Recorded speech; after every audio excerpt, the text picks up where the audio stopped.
WHDD presents Susan Says. I'm really, really scared.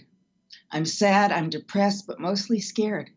The FBI, following the law, executed a search, not a raid, a search, people, get it right, on the former POS's home. And he did it. Whatever they called, whatever they went for, he did it. But anyway, they did it by the book. It listed what it was looking for. It gave it to his minions. It did not steal anything or break anything or plant anything. And we are about to have, if not a civil war, civil disobedience that will make January 6th look like a Tupperware party. The rabid maggots on faux news are calling for violence. Jesse Waters and that insane former Secret Service slob Bongino, they're calling for it. Those few stupid maggots outside Mar-a-Lago to support POS are calling also for it. The convicted felon Bernard Carrick is now saying that our government is going to assassinate the former jerk. Really? Sedition, anyone? Pictures on the internet of slobs draped in flags, wearing them like capes and other ridiculous body armor are calling for it.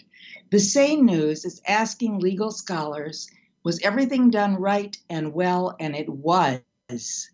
He has the release forms. He can release them. He can tell them what was taken, but he won't because they are things that will convict him. Be scared. For months, the government archives have asked the monster's lawyers to give back the stuff he took. They found out last month that they were still holding things in unlocked, unsafe rooms where people could wander in Mar-a-Lago, and that is against the law. They have every right to do it. Why didn't they negotiate? Because he's a liar and a con man and can't be trusted, or as we used to say, duh. Unfortunately, this will only give POS and his minions the fire they need to pay him money for his race that he's going to declare early. And he will show those stupid little raised fists he makes when he isn't clapping for himself like a seal. They have those so-called rallies like Nazis used to have. CPAC had a real Nazi, Orban, and they gave him, applauded him, stood up, they did the whole thing. And they voted, POS, run again. We are living in end times. Not the kind they want, but the kind our forefathers would never believe would happen with our Constitution, which is being thrown away. Why? Why would anyone support this fat, crooked, hideous con-man liar who is stealing from this cult and took the fifth in his deposition for a civil case? He knows anything that he can say will be used in the criminal case.